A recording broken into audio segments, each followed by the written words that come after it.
Good day, Thomas Jefferson Hour podcast listeners, and thank you for listening.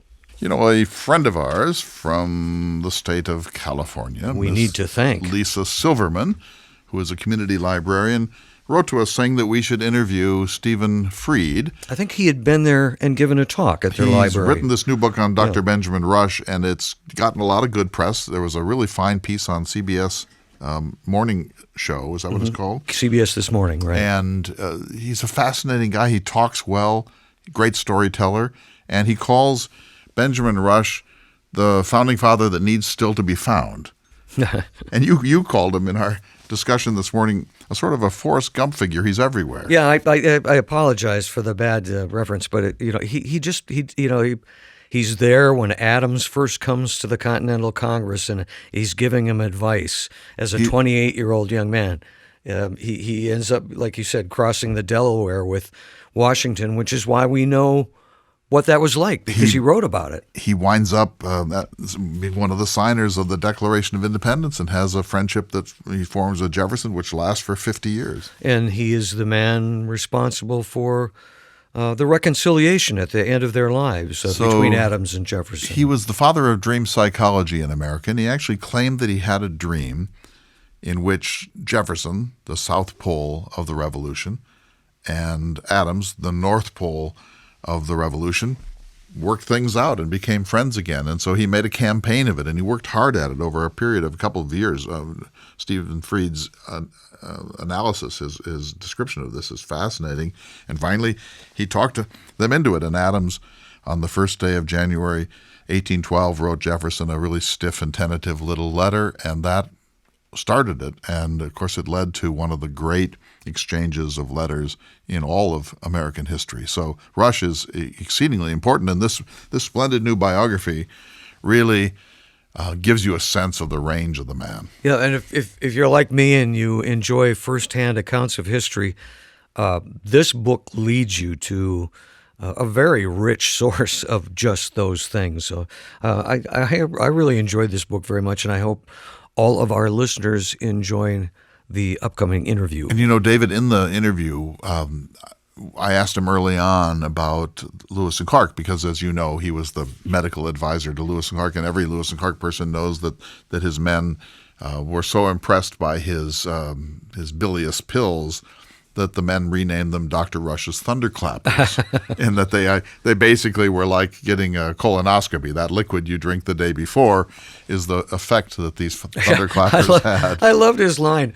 We know where Lewis and Clark went because of where Lewis and Clark went. Right, a beautiful pun. Leave it at that. But because of that, and because Stephen Fried has a real interest in the history of mental health therapy in the United States, I asked him about Lewis's breakdown. You know, the way. Yeah, that was really. Wasn't that fascinating? It really was, and I hope you follow up and send him your book, and we can talk again. Because he sounded like he was quite interested. Because he said something that I've never thought about before until this interview, which is, if Rush went out of his way to help Lewis get ready for the trip and gave him a long questionnaire of things to check out, ask Indians about with respect to physical and mental health and hygiene, one would have expected that when Lewis went back to Philadelphia in the spring of 1807, he would have debriefed with Rush, and maybe he did. We simply don't know, but there's no document. There's no piece of evidence that suggested that the two of them had a further conversation about this. But had they had that conversation, almost certainly Rush would have recognized that Lewis was suffering from a depression of some sort. And then you go into kind of the speculative mode. But what if Rush had been able to help Lewis work through that? He said, Stephen Fried said something that I found absolutely fascinating. Maybe everyone knows this but me. But he said, people who are suicidal think that suicide is an existential moment in their lives when in fact it's symptomatic of a larger mental health issue. Did you hear that? Mm-hmm. That it's really, think I'm going to take my own life. That's symptomatic of the larger thing that's wrong. And if you address the larger thing that's wrong, that symptom will almost certainly disappear. I've never thought that before, but that is so right on. And imagine if Lewis and Rush had formed a really close friendship, how history might have been different. Another thing that he said, which was new to me and extremely interesting, is that we know that Jefferson and Adams didn't ever see each other again after the first day or two of March 1801, and that they didn't correspond for 12 years. But the public didn't know this. And the Jefferson family and the Adams family did not want the public to know that there had been this breakdown. They wanted the public to think, well, there maybe was a falling off a little bit, but they were fine. They were dear friends. Well, it was better for the country. Better for the country and better for the reputation of these two great men. So today we cling to this story. We love the idea that it broke down entirely. They would have died unreconciled. Rush steps in, has to go on this campaign to persuade them. Finally, Adams. We love the story. It has a beautiful poetry to it and a drama, and it puts Adams in such a beautiful light. But at the time, this was unknown to the public, and it became part of the Jefferson-Adams legend over time. I should say this before we close. I'm just back from a week in the Outer Banks. Mm-hmm. Oh, that's right. I am 100% exhausted. I did Meriwether Lewis. I did Walter Raleigh. I did my one-man program about Jefferson. My one-man program about Shakespeare. And I did a Jefferson dinner at Coastal Provisions, the great seafood restaurant in the northern end of the Outer Banks. I worked with my dear friend Paul Lassico, who we did the graveyard scene from Act 5 of Hamlet. They worked me like a galley slave. I am exhausted, but it was such a great week. And, of course, you know what I'm about to say. Everyone said, is there really even a David Swenson, or is this a robot, can you assure them that you live? Well, I could say that we really appreciate those of you who have chosen to support the Thomas Jefferson Hour. We need it, and we appreciate it so much. And again, every piece of mail you send to us, if that's how you choose to support us, is send us a piece of mail and or the ranch, you know. We read them all and are touched by it. And so when I start these sometimes way too long podcast interviews, you go down into your kind of begging voice, and I say, thank you for listening. We really mean it. It's important, and I just want to thank everyone from the Outer Banks. It was absolutely marvelous. And to Paul Lassico, it is just a deep pleasure to have the chance to work with him. And our good friend Russ Eagle was there of Steinbeck fame. Oh, yes. And so we had a great time. The guy who gave me the book. Yeah, I had to bring it up. He's the one that gave you brought it up. The first edition of what? Cannery Row. Yeah, his favorite book. Anyway, it was great. And thank you to Lisa Silverman for suggesting this interview. I think this was one of the best interviews we've done. And at the end, Stephen Fried said, anytime. So we'll have him again. We'll consult him on a regular basis. Thanks for listening. Let's go now to the program. This special edition of the Thomas Jefferson Hour, our hour-long interview with Stephen Fried. Good day, citizens, and welcome to the Thomas Jefferson Hour, your weekly conversation with or about President Thomas Jefferson. I'm your host, David Swenson, and seated across from me is the creator of the Thomas Jefferson Hour, Mr. Clay Jenkinson. This week we have a special guest, the author, Mr. Stephen Fried. Welcome to the Thomas Jefferson Hour, sir. Thanks for having me. Greetings from Philadelphia. Yeah, we're so glad to have you on. We've talked about Benjamin Rush, the subject of your newest book, a number of times on the Thomas Jefferson Hour. This gives us an excuse to talk about him even more. Before we do, can you tell us a little bit about yourself and how you ended up, after all these years, writing about Dr. Rush? Sure. I started out as a journalist and working in magazines, which is actually true of, I think, a lot of us public history writers at mid-career. Grew up at Philadelphia Magazine, worked at Vanity Fair, at GQ, Glamour, lots of different magazines. Then in the 90s, started writing books. My first book was a historical biography, not so far back, about the model Gia that became the movie with Angelina Jolie on HBO. And then I decided to teach myself how to be a history writer. But I lived down the street from the American Revolution, so I figured eventually I would have to find a subject that would allow me to make sense of what I lived down the street from, since I will say that people in Philadelphia sometimes have a love-hate relationship with the history of America through the eyes of Philadelphia, because I think my theory is that we were so central to everything, and then everybody left. When the Capitol left in 1800, I think people in Philadelphia kind of never got over the fact that they had really been the birthplace of the nation, but the Capitol went somewhere else. And so I started looking for characters that were interesting, and I was actually astonished that Benjamin Rush had really not been taken. There was hardly any writing about him, and almost all of it was not writing you would read on purpose. He really was like the last of the major founders who we had not really taken into heavy consideration. It was almost like he had a separate movie camera going during the entire revolution, and people had sort of failed to develop the film. But it turned out that he deserved a full biography, both for his life and all the lives that he gets you to in a unique way. And there was never any shortage of wonderful things to write about. We're talking to Stephen Fried, the author of Rush, Revolution, Madness, and Benjamin Rush, the visionary doctor who became a founding father, book published in 2018. I've been thinking about Benjamin Rush for a long, long time, and the thing that always has impressed me most about him was his behavior during the yellow fever epidemic in Philadelphia. Can you discuss that a bit? Sure, I can. And of course, it is probably the most heroic and most controversial part of his life. It only lasted 3 months, but it actually, changes everybody's view of him. The yellow fever was a disease that would occasionally come to port cities in America. It had been in Philadelphia before. In 1793, it came unbelievably strongly. This is when Philadelphia had just been made capital of the U.S., so everybody was there. And starting in August of 1793 through late October, 10% of the population of Philadelphia died from yellow fever. And no one had the slightest idea how to treat it. Rush was, by this time, the leading doctor in America, and certainly the leading doctor in Philadelphia. There were huge debates over what to do about the fever because almost everything they tried didn't work. And most of the doctors left town. So not only was Rush one of the few doctors left, but he was treating patients with his own students and with members of the African-American clergy who had volunteered to be nurses and actually do some of the treatments. I mean, they reached the point of such utter desperation that they published the treatments in the newspaper and told people to do them at home. So it was an amazing situation that is really badly remembered by history mostly because of the politics of it, because there was so little science actually that we basically learn a lot about the politics of it, which Jefferson was involved in. So Jefferson did not get the fever. Hamilton claimed he got the fever. Jefferson said he doubted Hamilton had gotten the fever. As you know, Jefferson doubted almost everything Hamilton said. But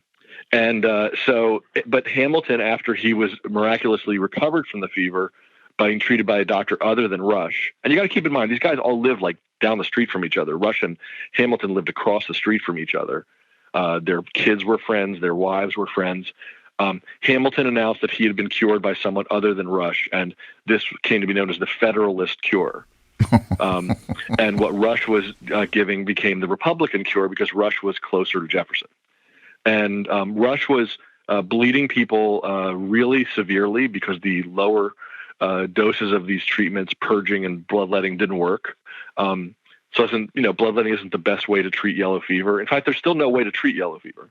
But the dynamics of yellow fever are fascinating, not only because there's amazing reportage in the experience itself, but yellow fever hung over the Capitol, the U.S. Capitol in Philadelphia during the entire time the Capitol was there. There was always a fear that it would come back in the fall, and it became more and more political as they got further away from the original epidemic.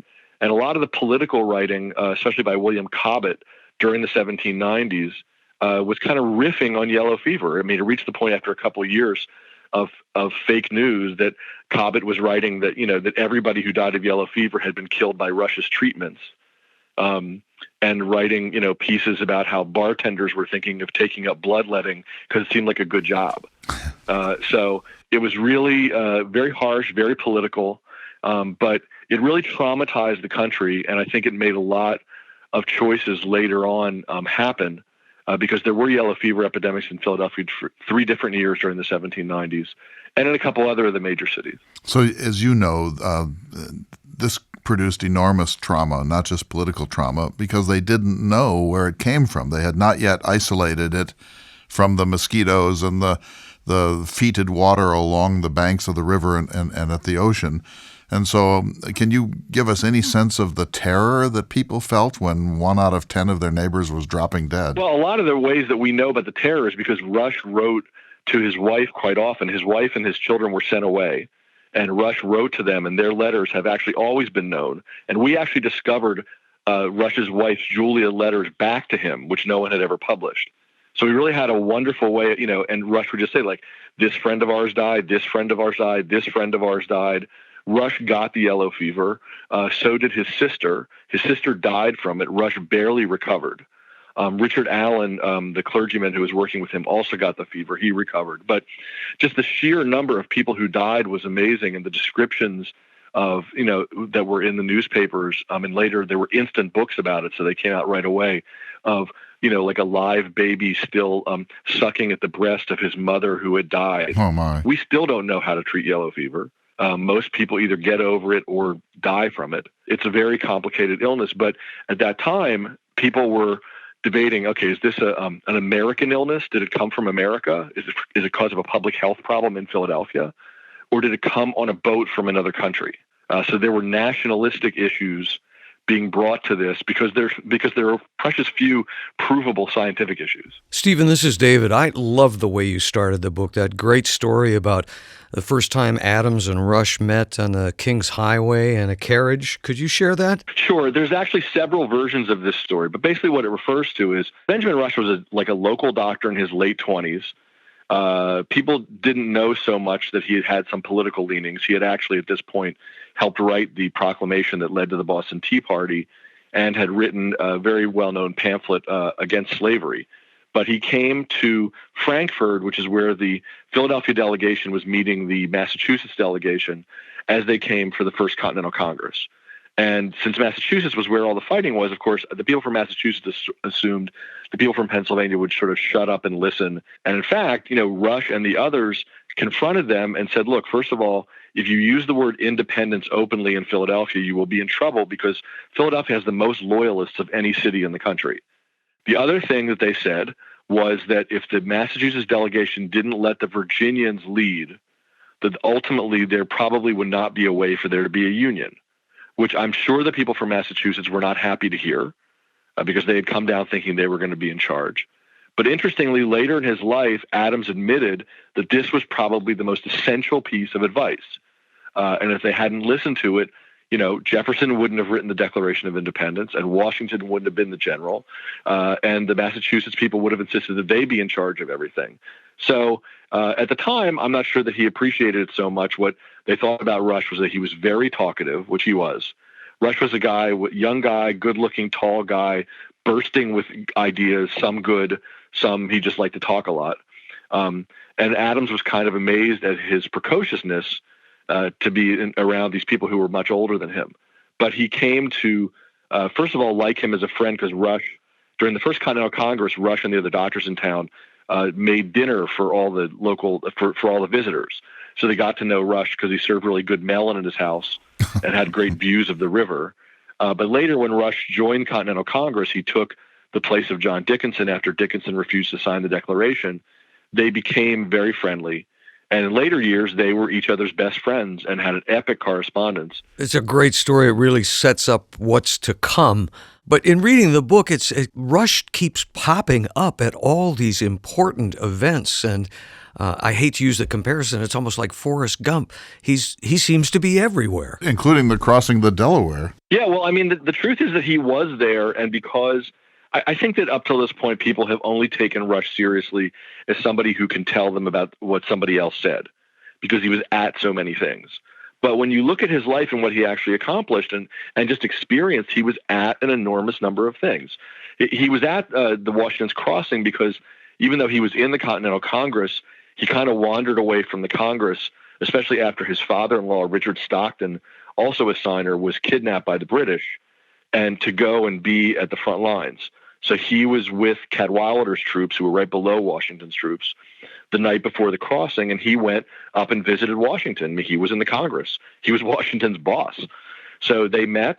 The reason we have that great little scene, which appears in almost every revolutionary book, of Washington holding little pieces of paper that say victory or death on them, I mean, that comes from Rush's recollection of that scene. And the mood of Washington during that night all comes from Rush's recollection.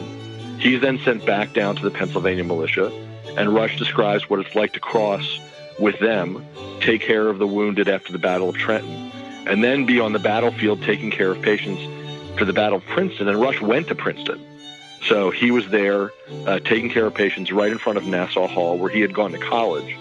And it was, unbelievably traumatizing. And we know because Rush actually wrote quite a bit about the trauma of war and wrote quite a bit about the importance of military medicine and preventive military medicine. Gentlemen, we need to take a short break. We'll be back in just a moment. We are talking with Stephen Fried, the author of a really extraordinary new biography of Jefferson's friend, Dr. Benjamin Rush. And we'll continue that conversation in just a moment. You're listening to the Thomas Jefferson Hour.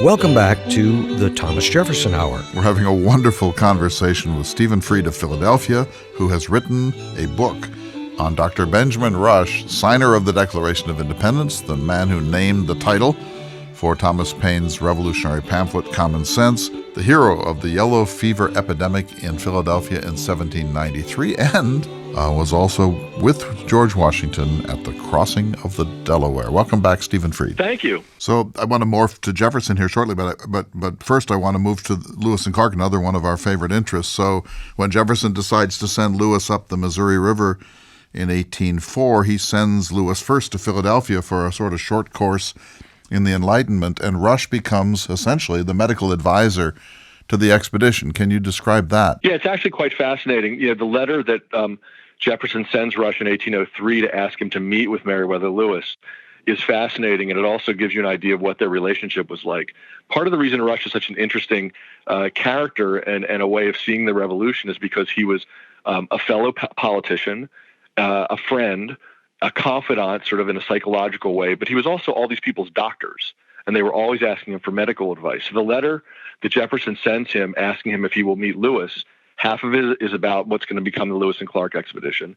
The other half is about Jefferson asking again how to treat his epic diarrhea, which he talks about to Rush about all the time, and explains in great detail. Jefferson thought this would shorten his life. I mean, Jefferson was very deeply concerned about IBS or whatever it was. Oh, absolutely. So he was telling Rush his most recent thoughts about what dietary things he could change. He had a theory that there was a certain way that he sat in his saddle, which made his symptoms worse or better. And he and Rush had sort of these endless discussions about scientific issues, everything from maple trees to different species of animals. In Rush's diaries, he mentions that one time he was talking to Jefferson about another doctor they had talked to who asked whether, he said he had heard it was possible that soldiers could cut a steak out of a live cow and cook it and the cow could live. So they had all these different kinds of conversations. So Jefferson charged Rush with two things. One was to give him a list of ways that Lewis and Clark could take care of themselves during their expedition. So all different ways of doing preventive medicine and then curing symptoms. So a lot of this had to do with purging pills, Dr. Rush's famous bilious pills, which had mercury in them. So part of the reason that we know where Lewis and Clark went is because we know where Lewis and Clark went. So that was one of Rush's contributions. But the questions that he sent Lewis and Clark out with are actually quite fascinating because besides giving them medical advice, he had a whole list of questions that he wanted them to ask Native Americans because he was fascinated with Native American health. He wanted to know how similar it was to the health of civilized European-born people, and had them ask questions about whether there was suicide and other symptoms of mental illness in the Native American community. A lot of different really interesting questions. We don't actually know whether Rush got the answers to these questions. Keep in mind, Rush was a teacher at a university, so he was laying out what he thought Lewis and Clark should do, didn't really tell them how to do it. And interestingly, I've never seen what they reported back to him. I mean, obviously they wrote a book, but even though it's clear they were in Philadelphia after they came back, there's no correspondence between them. And it's a little unclear. I mean, I would love to find evidence of what conversation took place between Lewis and Rush after he returned. But we don't have documentation of that, nor do we. I mean, keep in mind, at this time, Benjamin Rush was considered the world's expert on treating mental illness, and Jefferson believed that Lewis suffered from depression. that was known before he took his own life. So you have to figure that there may have been correspondence about him taking his own life that we don't still have. Let's move to the relationship between Benjamin Rush and Thomas Jefferson. And I want to start on the question of slavery. So one of Rush's first important works is a passionate denunciation of slavery and the slave trade. And yet he becomes a close friend and admirer of Thomas Jefferson. I spent the whole weekend puzzling about this. So many of Jefferson's closest friends were abolitionists and people who had principled repulsion towards the institution of slavery. How did Jefferson manage these friendships to keep these extraordinary people admiring him when they had to face the fact that at the center of Jefferson's life was this extraordinary problem? Well, first of all, I think that we have to get out of our minds the idea that people who disagreed didn't work together every day. That's like a made-up thing. Benjamin Rush was vocally against slavery, and he was also against racism against free blacks, which he wrote about equally well, which was at the time, since slavery probably wasn't going to be taken care of anytime soon, maybe a more challenging position to have. Rush does not write very much about his conversations with Jefferson about slavery, except to note that at some point Jefferson showed him a copy of the Declaration of Independence in which Jefferson had called for the end of slavery. That's actually one of the only artifacts of their relationship that shows that they had a conversation about that. But you have to keep in mind that since there are so many letters between Rush and different people, whenever there aren't letters on things, we don't have an in-depth conversation. So unless they argued about it, in Congress, or there's some evidence they argued about it somewhere else, all we can go by is the letters that remain. And the letters that remain, Rush and Jefferson mostly talk about Republican issues. They talk about Republican Federalist issues. They talk about scientific issues. They are fascinated with religious issues. And of course, Jefferson wrote the Jefferson Bible because he promised Rush that he would. And after Rush died, John Adams kept writing to him and said, "You promised Rush you were going to do this. You have to do this." It grew out of conversation they had when Jefferson was vice president. So he and Jefferson talked about everything. They weren't as close personally as Rush and Adams were, but their ideas were much more in sync. They cared about science. They cared passionately about religion. And when Rush had to choose between Adams and Jefferson politically, he chose Jefferson, which sometimes was problematic because he was better friends with Adams. But they met in 1776 during the Second Continental Congress, and they had dinner together. That stuff is all documented. We can see Rush being around when the declarations are being written. Keep in mind that Jefferson's writing the Federal Declaration of Independence, but at this time, Rush is writing the Pennsylvania Declaration of Independence because each state had to write one too. Then all of a sudden, in late July, Rush is put into the Congress, and he's voting, and he's signing the Declaration, and they're all there for that. So we can see their relationship unfold, but the real correspondence between them really becomes much more in-depth in the late 1780s, 1790s, when everybody's home, and during the aftermath of the Constitutional Congress and the creation of the nation. Then there's lots of interactions between them, both personally and we see secondarily in letters. And when Jefferson is leaving Philadelphia to go to Washington, there's this incredibly powerful correspondence between the two of them, because they're basically saying, "I assume I will never see you again because you're going to Washington and I will have no reason to go there." And so they were saying goodbye. I mean, they had a correspondence for another 13 years, but they never saw each other again. Let me fast forward to 1812. So Thomas Jefferson is elected third president of the United States in 1800. He last sees John Adams on one of the first 2 or 3 days of March 1801. Adams leaves Washington City without seeing Jefferson inaugurated in his place, and they never see each other again. And all historical accounts seem to suggest that they probably would never have worked things out and renewed their correspondence had it not been for the intercession of their mutual friend, Benjamin Rush. Can you pick it up from there? Benjamin Rush was sort of the founding father, family therapist. Adams didn't say goodbye to Jefferson. He also, in going through Philadelphia, didn't say goodbye to Rush. Oh, my. Interestingly, Abigail Adams stopped to see the Rushes on her way home, but John Adams did not. Rush at this time, by the way, was incredibly destroyed about what had happened to America. He could not believe the aftermath of the 1800 election. He couldn't believe that, that Adams and Jefferson, who he considered, the North Pole and the South Pole of the American Revolution, that their relationship had been destroyed by partisan politics, and that neither of them were going to be in touch. So Rush stayed in some touch with Jefferson. Adams did not communicate with Rush for 5 years. And then he wrote him a letter, and they started corresponding. And their correspondence is amazing. It covers the entire retelling of the American Revolution. And it goes on from 1805, and after 4 years of it, Rush decides that he is going to use the correspondence to try to convince Adams and Jefferson to be friends again. And he's very deliberate about it. So he starts by saying part of their correspondence was Adams and Rush would share dreams they had. And the family would often read these letters. They loved the dream letters.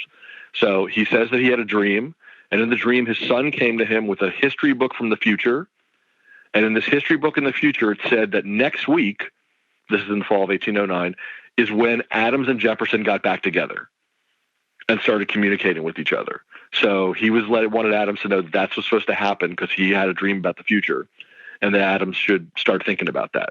So Adams sort of enjoyed this dream. They had a conversation about it. And after this point, he works on Adams and then on Jefferson for years, trying to tease out why they were still mad at each other, to have every opportunity to share anything he heard that other people had said about them. And finally, in 1811, he got it close enough to the point where they were both considering it. And then early in 1812, they started writing to each other. Now, Rush did this because he was afraid that one of them would die before they got back together because they were both older than him. Ironically, Rush was the one who was ill, and Rush only lived another year. So the things that he got done at the end of his life that were important to him was he reconnected Jefferson and Adams, who not only corresponded themselves, but they corresponded with Rush's son and with Adams's son, the next generation. And then he went on to write the first ever textbook on mental health ever published in America, which was the last thing he did before he died in 1813. But the biggest thing that he did for the history of the country was to reconnect Adams and Jefferson so that they could have all that writing back and forth with each other, which really gives us, all those letters between the three of them give us a whole new view of what the American Revolution was about and what people were afraid of 10, 15 years out. That really help our understanding today of when we're thinking about what did the founding fathers think. It's not just when they thought when they passed the laws and signed the Declaration. It's what they were thinking later. So Rush's dates are 1746 to 1813, 3 years younger than Thomas Jefferson, and died 13 years before the two founding fathers. In Adams' fifth or sixth letter to Jefferson, he says famously, "We must not die until we have explained ourselves to each other." Why do you think Rush worked so assiduously to bring about this reconciliation? Well, I think part of it was just personal. I mean, these guys were his two of his closest friends, and he really Rush was a very principled person, and he felt that anything that was a problem that you should work on making it better. He was very involved in public health issues. He was very involved in public education issues. He was a doer. He thought if there was a problem, you were supposed to do something about it. And he didn't believe necessarily that the laws they were going to put in place in the Constitution were going to be enough. He believed that the importance of being a model citizen, of being a Republican machine, meant that you did the right thing to be an American, to be worthy of the freedom we had fought for. He took that really seriously. So I think that it was because of that. But it was also, I think that he was both a character in their lives and a writer about their lives. I mean, one of the things that people don't know is that Rush wrote an autobiography. It includes his sort of burn book where he describes what he thought of every person who signed the Declaration of Independence, some not so flatteringly, and every general in the Revolutionary War. But Rush was chronicling the revolution himself, and I think that Abigail Adams had encouraged him to be writing to John Adams because she thought it would be a way for him to write his own autobiography. And I think in a way, these guys wrote they wrote a really big book together, which is, their own biography of the creation of America. And it comes forth in these letters, which I would love to have people take more seriously. There hasn't been so much scholarship about them as back and forth letters. Stephen, one of the joys for me in reading this book was finding out just how much Rush knew and how much he left behind for us. Rush was like the founder who knew too much. And the downside of all these incredibly personal letters, especially with Adams and Jefferson, and also Rush had an interaction with Washington, which was embarrassing to him, was that when Rush died, Jefferson first and Adams after him came and said, I don't think these letters should be seen. So he actually asked for some of them back, especially the ones, one that documented that he and Adams hadn't spoken for 12 years, and also the letters about religion, because he and Rush had talked in great detail about what Jefferson thought about organized religion, what he thought about Jesus. And because Rush was fascinated by people's religious feelings. And so the family held these things. I think they thought they were beholding them for some short period of time. They ended up being held for over 100 years. And some of them started coming out in the 1940s because they were auctioned. But many of them are still coming out today. You talked earlier, you called it his burn book, where he wrote a few lines or a paragraph about all the characters. I mean, it's amazing. It's just, to go through that and read that. Clay's got the copy of what he wrote about Jefferson. Yeah, I'll just quote you a couple of lines from it. You know it well. Says Benjamin Rush, he possessed a genius of the first order. It was universal in its objects. He was not less distinguished for his political than his mathematical and philosophical knowledge. The objects of his benevolence were as extensive as those of his knowledge. He was not only the friend of his country, but of all nations and religions. While Congress were deliberating upon the measure sending commissioners to France, I asked him what he thought of being one of them. He said he would go to hell to serve his country.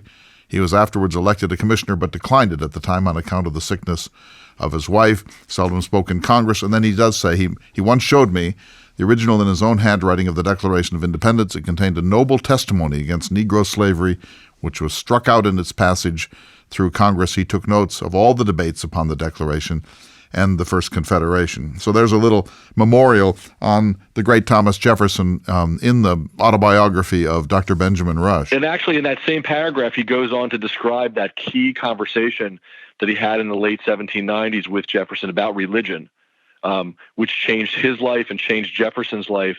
He said while he was vice president, I had a conversation with him. He said he believed in the divine mission of the Savior of the world, but did not believe that he was the Son of God in a way in which many Christians believed. And my impression is that we can believe Dr. Rush. I mean, he was a truthful informant, right? Right. I mean, Rush was sort of an inconvenient truth teller. I mean, there were certainly times when I think people wish that he was not so honest. You feel he's reliable? I do. I mean, what's interesting, and I went back over this, I looked anywhere before we republished a lot of these things to see if anybody had questioned them during the time. Because there is, during this time period, people who are writing about history often will take a single source, which did, publish a certain sentence, and take it as fact. So what I looked for in lots of different areas is there any place where someone is saying that Rush said this and it wasn't true? And that was simply not one of the things that people said about him. There were plenty of people who said that he talked too much about certain things and was too open about certain things. His medical ideas, especially about mental illness, were way before his time. He knew that when he announced that mental illness and addiction were not caused by lack of religious belief or will, but were medical illnesses that needed to be treated by medicine, that a lot of people would doubt that, and that it would be a long time before people would understand that. But he got up and said that at the American Philosophical Society, and he continued treating patients with mental illness and addiction based on that idea, even though it was at the time not popular. So I looked really hard to try to find instances where people who criticized Rush, and believe me, a lot of people criticized Rush, but they didn't criticize him for making stuff up. And so there was never, and again, Adams and Jefferson didn't come to the family to say, let's get rid of these letters because they thought they were full of things that weren't true. They really had poured their heart out to him. These are very personal letters.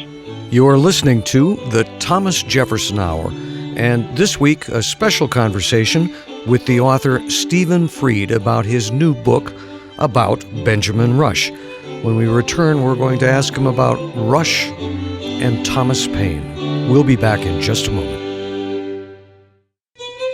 Welcome back, everyone, to the Thomas Jefferson Hour. Today, an interview with Stephen Fried, the author of an exciting new biography of Dr. Benjamin Rush. He says he's the founding father who most needs to be found, and certainly Rush was everywhere. And I did not know until this conversation that Rush had written an autobiography in which there are sketches of nearly every important figure in the American Revolution. Yeah, that's great. Let's go back to the conversation. Before we lose you, I want to ask you about another of the famous Benjamin Rush stories, and that is that he was, in some ways, the originator and certainly the midwife to Thomas Paine's Common Sense. Yes. So Rush had, we discussed earlier that Rush had written a pamphlet about slavery. That in 1773, that pamphlet had really hurt his career because people found out about it. They thought it was critical of them. So Rush had wanted to write a pamphlet about independence. He was afraid that if he did it, he would lose his entire business. He just met Thomas Paine, and as a freelance writer myself, I will say that I would take a little offense at the fact that he thought if Thomas Paine's career was ruined by the pamphlet on independence, that was less important than if a doctor's career was ruined. But he basically talked to Paine. We believe he shared pages that he had already written, and then Paine sat down and started writing in the fall of 1775. And Rush described later on what their process would like. Paine would come to his house with pages. They would look at them and talk about them. You didn't get the impression that Rush was trying to change Paine's mind, because certainly there are parts of Common Sense, especially the second and third part, that Rush would not have agreed with the religious descriptions. But they worked together all fall. It's interesting, Rush was courting his wife that fall too. So we have lots of documentation of what his life is like during this time. And they finally finish it. It's supposed to be called Plain Truth, but at the last minute, Rush convinces Paine that's a bad title, that it should be called Common Sense. Since Rush was a published author at this point, he actually found the printer. And there's some dispute about whether anybody saw Common Sense beforehand. It's actually very poorly documented what happened before and after the publication of Common Sense, except for its sales. It's not something that Paine wrote about a lot. And by the time people were writing biographies of Paine, he was in a little bit less of a good eye in the public. But they worked together on this, and interestingly, not long after, I mean, it obviously became a huge sensation. They found themselves on opposite sides of the debate about the Pennsylvania Constitution. And we always forget, because we look at federal issues, that state issues were really more what people were thinking about at this time. But he and Paine had a fascinating experience together, and then over the years had interactions as friends, as frenemies, as enemies. And then Rush later contributed to the first biographies of Paine. Stephen Fried, let me ask you one last question. It's a speculative question, but I know that you're interested yourself in mental illness, and you mentioned earlier the breakdown of Meriwether Lewis following his return from the American West in 1806. Had Lewis consulted Dr. Rush, what would therapy have been like? How might have Rush helped Lewis process the journey he had been on? Give us a little sense of what early mental health therapy might have looked like in the time of Benjamin Rush. Well, what mental health care had become in Philadelphia, and it was one of the few places in the world where they had this, was that they would first of all take mental illness and addiction seriously, talk to the patients about it. The treatments they didn't have so many different treatments. The treatments were bloodletting and purging. They had some occupational therapy. But I think if Lewis was being treated by Rush, they would have had an early version of what we would think of as psychotherapy. And whether Rush would have been able to convince Lewis that he believed very strongly that suicidal ideation, this thing we still struggle with today, is a symptom. And to be able to convince somebody who's suicidal that it's a symptom and not an existential state of mind is part of what psychiatry is. So it would have been a combination of medical treatment and also just talking to him about this.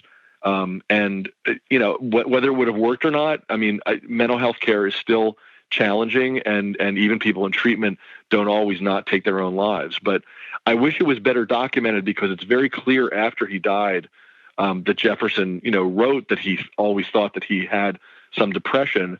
And, we always have to remind ourselves that even when there's tons of letters, there's probably ones that are missing because something was too controversial, because they're lost. Somebody might find them in an archive tomorrow. So this is one of the things that I've always wanted to know more about, because this is a case that isn't as well documented as it could be, and it's really important. It's very important. And Jefferson, in his famous 1813 biographical sketch of Lewis, said not only had he seen, quote, sensible depressions of mind during the White House years, but that Lewis was self-medicating in his depression with alcohol. And I'm guessing that Rush, at the very least, would have tried to keep Lewis away from spirits. Yes, at this point, Rush had identified that alcoholism was its own illness, and he was very much preaching, temperance. Ironically, of course, wine didn't count in temperance. Wine was a medicine, but hard liquor was, and he would have certainly tried to convince Lewis to not drink. Lewis could have been treated as an inpatient or as an outpatient, but keep in mind that people came to Rush from all over the country because his hospital and they built a separate building at Pennsylvania Hospital just for the treatment of mental illness and addiction. And so, people came there. Timothy Pickering's son was in the unit. Rush's own son, John, ended up in the unit. He became mentally ill and lived there for the last 30 years of his life. Stephen Girard's wife was in that unit. So we know that because we have the list of people who were in there, we know that Lewis wasn't treated there inpatient. But again, I find it mysterious that there is no interaction between Lewis and Rush when he comes back to Philadelphia. That strikes me as that something got disappeared, and that maybe it'll turn up. Before we come to a close here, I'd like to go to that 4th of July that we lost both Adams and Jefferson. You brought up Rush's son, Richard. Yes. And you write a great part towards the end of the book when Rush, on the 4th of July, he had actually been speaking about Jefferson, advocating for him in his terrible financial situation. And then you quote the speech that he gives because the president is out of town. Could you talk about that? Yeah, I have to say I was utterly astonished to even find this stuff. Sometimes when you just cross-reference dates, you were amazed that things happened that certainly should have been seen before. But what was really interesting was the fact that the other thing that's interesting about that whole day, I mean, Richard Rush so Adams and Jefferson both die on the same day, and neither of them know that the other one is dying, and Adams is sure that Jefferson is still going to be alive. And at the same time, Richard Rush is standing in front of Congress because they're trying to raise money because it's terribly embarrassing that Jefferson is broke, and they can't have a former president being broke. So what's interesting is that he gives that speech and then he has to eulogize them. The other thing that he has to do is not mention what he knows, which is that these two didn't talk for years and that his father reconnected them. Because while we know that today, that wasn't known then. And, Jefferson considered that to be something of an embarrassment. So the scene is even more dramatic for that reason.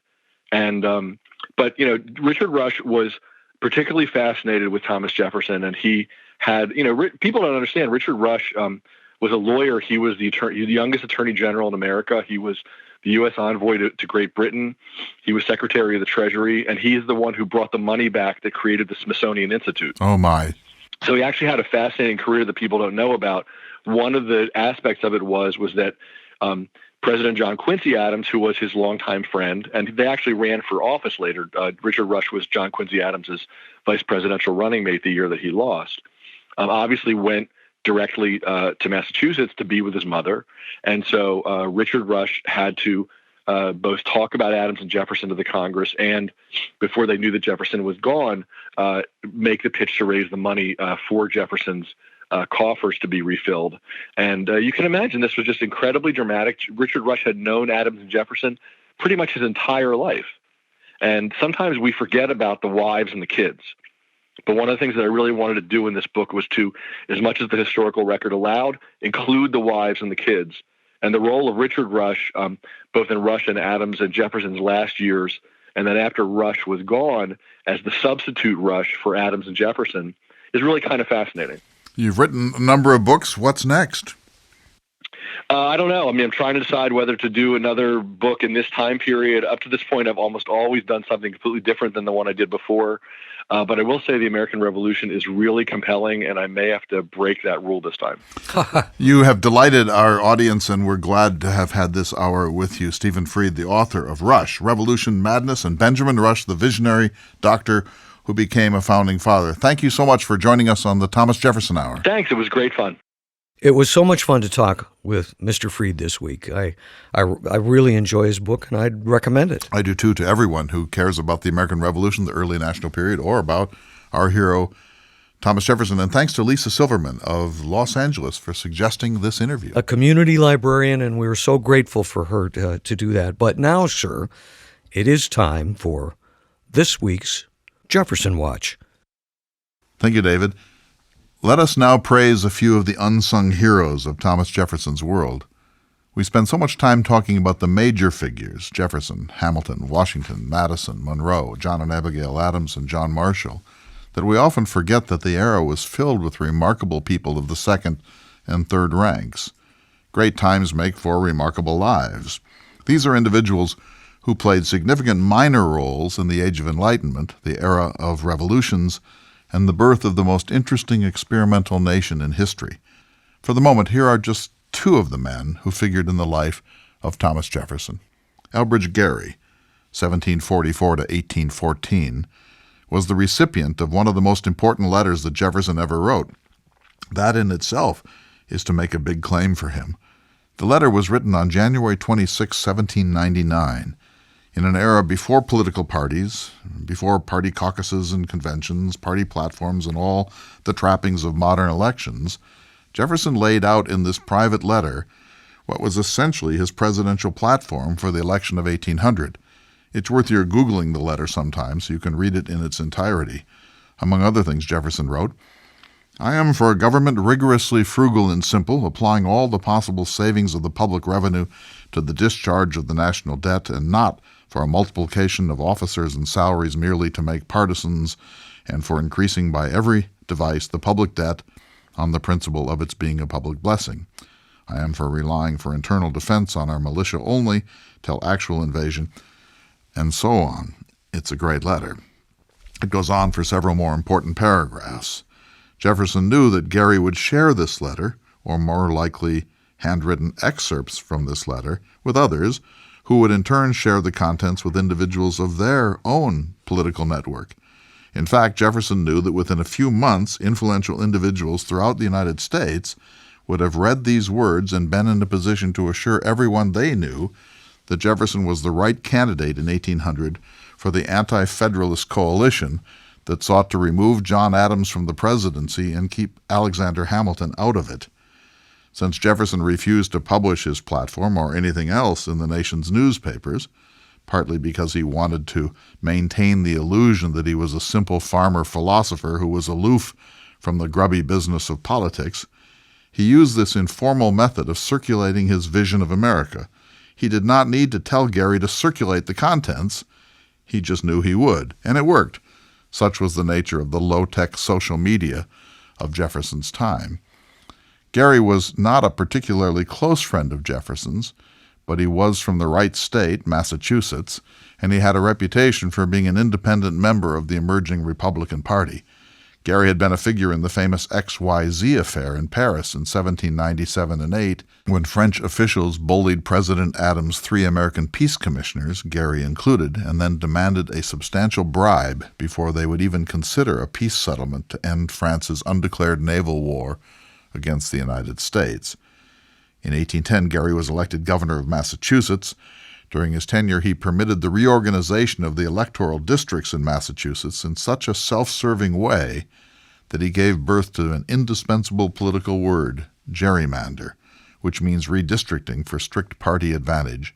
I'm sure it would kill him to think that his primary historical legacy after a long, interesting, and important career was the word gerrymander. Joseph Priestley, 1733 to 1804, is the one who convinced Jefferson to compile what turned out to be the Jefferson Bible. Priestley is one of the founders of the Unitarian Church because he found it impossible as a scientist to accept the Christian doctrine of the Trinity. His free-thinking spirit, coupled with his scientific experiments, coupled with his liberal politics and his endorsement of the French Revolution, caused the usual Sean Hannity-like ruffians to destroy his home and laboratory in Birmingham, England, and to hector him until he relocated in the New World in 1794.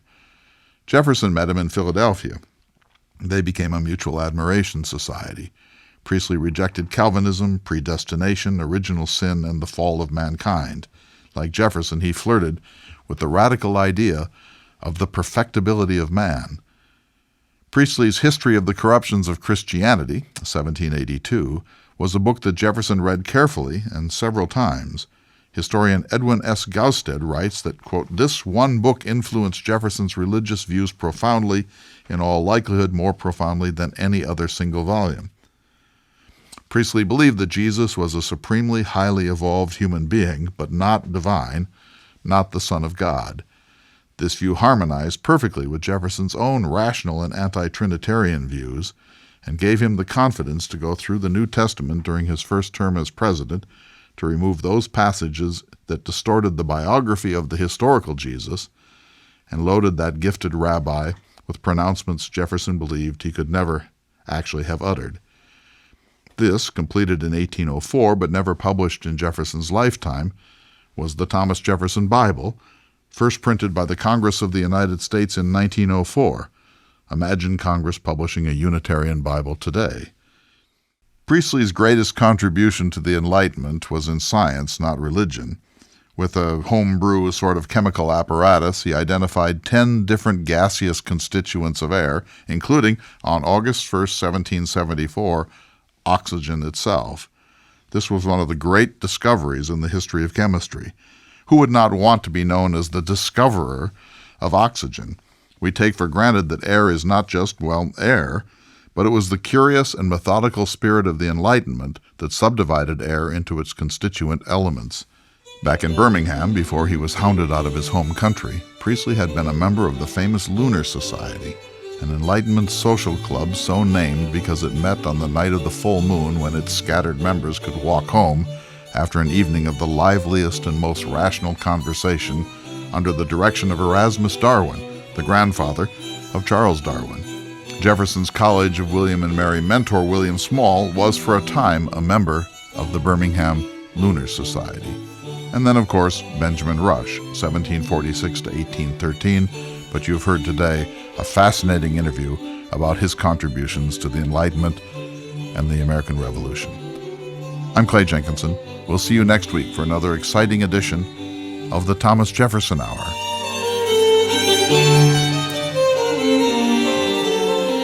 The Thomas Jefferson Hour is brought to you each week by Dakota Sky Education. The program is distributed nationally by Prairie Public Radio. President Thomas Jefferson lived from 1743 to 1826, and this program presents his views. President Jefferson is portrayed by the award-winning humanities scholar and author, Clay S. Jenkinson.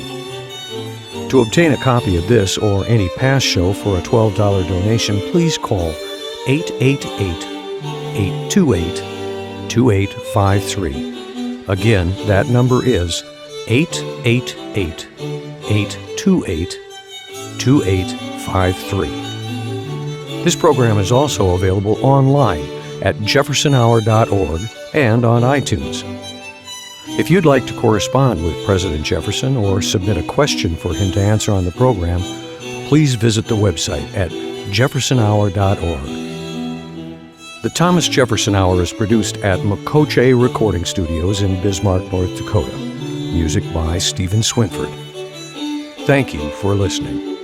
Please tune in again next week for another thought-provoking, historically accurate program through the eyes of Thomas Jefferson.